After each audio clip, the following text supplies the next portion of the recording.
On March 21st, 2008, the body of 48-year-old wrestling coach Garth Rector was found in his rental home in Cowan, Indiana. Today in 2024, his murderer has yet to be found. However, despite this, there have been two theories regarding the investigation. Could Garth's murder be a robbery gone bad, or a jealous boyfriend wanting revenge for Garth dating with their girlfriend? Before we dive deep into these theories, let us tell you the background of Garth Rector. Garth Rector is a man from Muncie, Indiana, working as the assistant wrestling coach at Muncie Central High School and also at Ball State University at La Follette and Woodworth, where he works on the loading docks for dining services. Garth's sister, Angie remembers her brother's personality very fondly. He was very literal. He would love to have a conversation with anybody about anything. He did like to learn new things. He was non-confrontational, but he would be if he had to be. He loved to help kids. He coached all of his daughter April's teams, softball, volleyball, you name it. He was involved in that. And then, of course, he was the assistant wrestling coach at the high school I worked at, Muncie Central. Despite being happy with his career, Garth has been going through some tension with his family, particularly with his wife, Angie Sue, and it's enough for them to go into a separation phase. What kind of problems were he and his wife, Angie Sue, facing that caused them to separate? They were in a head-on collision, and both of them were injured pretty severely. Garth was lifelined to Methodist Hospital with a broken jaw, and Angie Sue was in a coma for 3 months. After that, I think a lot of their health problems, they both hurt for years after. Angie Sue still does. I just think sometimes people just grow apart. After separating with his wife, Garth moves into a small rental home in Cowan, Indiana, just outside of Muncie, but he does not plan to stay here forever. In March 2008, Garth's sister Marty is preparing to retire from the Marines in San Diego. Garth sees it as an opportunity to reconcile with Angie Sue on a vacation to San Diego in order to celebrate Marty's retirement. What were their plans going to be after that vacation? Probably to start counseling and see where things went from there. On March 21st, Garth goes to work at Ball State. Angie and Angie Sue stop by to see him at the La Follette dock. She visited with him, I hugged him like we always do, and we went on our way. We flew into Las Vegas, rented a 15-passenger van, and she and I drove to Carlsbad, California, where my sister was. Garth has other plans to get to San Diego. He plans to leave work later in the afternoon and pick up his daughter April so they can make a flight together. When Angie Sue and Angie get to Carlsbad, California, they try to call Garth. He didn't answer, so I just left him a message. Hey, just calling you like you asked. Give me a call and let me know you're awake. Garth never returns the phone call. He leaves Ball State to get a sack of groceries before returning to his rental home where his pit bull Dolce is in her crate waiting for him. However, before Garth goes to let his dog out of the crate, he puts his groceries on the counter and he turns to see another individual in the house.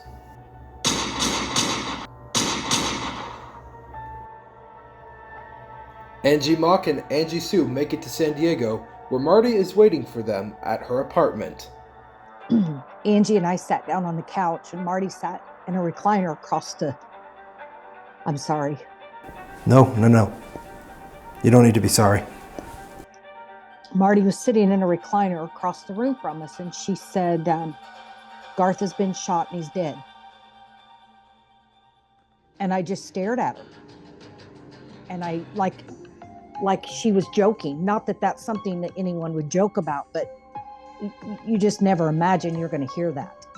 And instantly, Angie Sue started screaming and crying. So I immediately got on the phone and started calling police that I knew. I worked at Muncie Central, so we had security officers that were policemen who confirmed that it was true. The news of Garth's killing is spread like wildfire in Muncie. The investigation is assigned to Detective Kurt Walthour, who now works in Yorktown, Indiana as Chief of Police. I was out week and do extra duties and I was out working what's called OPO, which is Operation Pullover, and the call came out of what happened. Since the investigation began, there have been no main suspects in the murder of Garth Rector. However, there are several persons of interest. Since his separation with Angie Sue, Garth had been dating more than one woman since he moved into the rental home.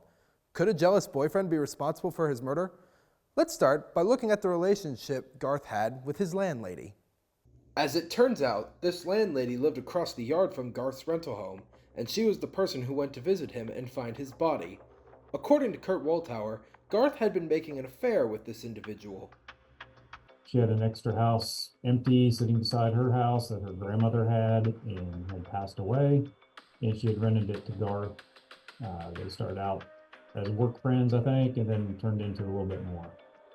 Furthermore, it turns out that an ex-fiance of this landlady knew his way around Garth's rental home. The landlady and this person, they were dating for quite a while. He's older than her. They were engaged. He was at her house all the time. He also worked at Ball State. And when she met Garth, she pretty much broke it off with this gentleman, which gave him some motive. Now get this, the landlady's son had also moved into the rental home shortly after the murder happened. We kind of weeded him out also through different alibis and investigations.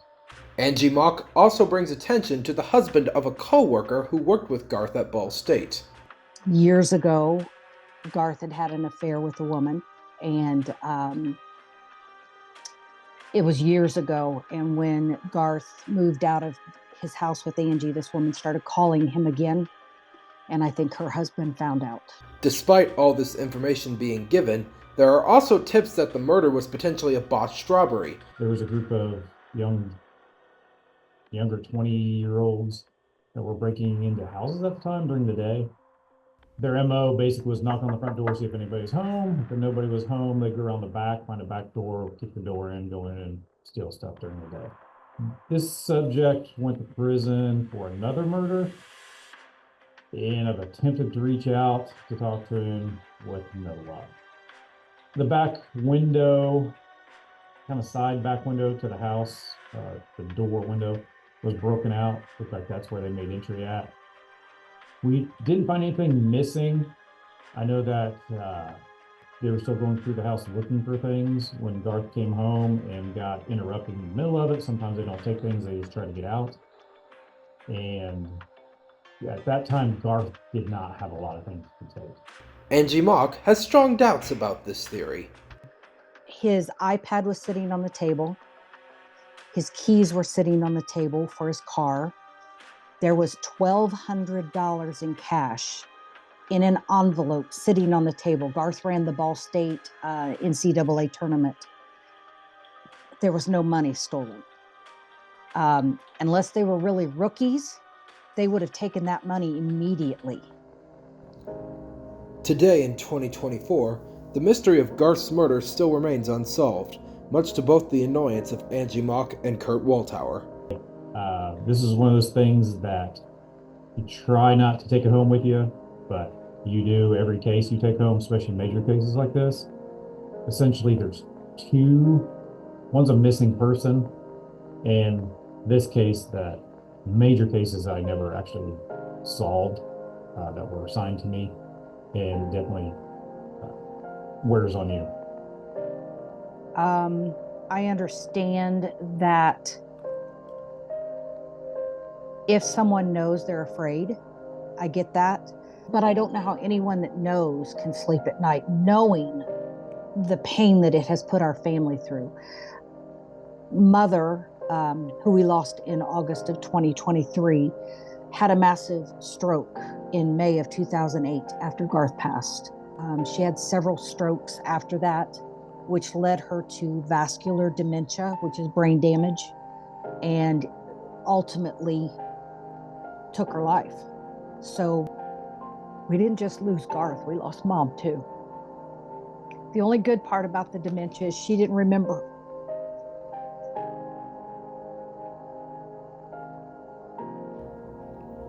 Before moving to Florida, Angie Mock created an event in memory of those who lost their lives in acts of violence. August of 2008, I created Garth Walk. Actually, the first one was called Garth Fest, in memory of those lost to violent crimes. We raised $11,000 that day for a reward and put it out there immediately. In September, I hadn't felt like we had done enough, so I created Garth Walk in memory of those lost to violent crimes. We would walk across the Memorial Bridge there around Minnetrista, back in front of Central, and back to the Policeman's Park. Not a big walk, nice walk. It was a beautiful walk every fall. And then we would sit and have snacks. And then after we did that, we always had balloons, purple balloons. That was Garth's favorite color, was purple. His favorite song was I Can Only Imagine. So we always had either someone sing it or a recording of it, and we would release the balloons all at the same time. And we did that every year for 10 years. And in 2018, my father called me and said, I need your help with Mom. So I retired from Muncie Central and moved down here full time to help with her. Despite this, both Angie and Kurt remain very hopeful that somebody will come forward with more information about who killed Garth. What are your hopes for the status of this case? Hopefully one of these days it will get solved. I know that a lot of the people involved in this case have passed away, which makes it even harder. And 16 years ago, we didn't have the technology we do today. If this would happen today, we might have done some things different at the crime scene. But it is what it is, and we have to work it out. And hopefully some of the newer detectives, if they do get tips, they keep in touch with me and we can get it solved.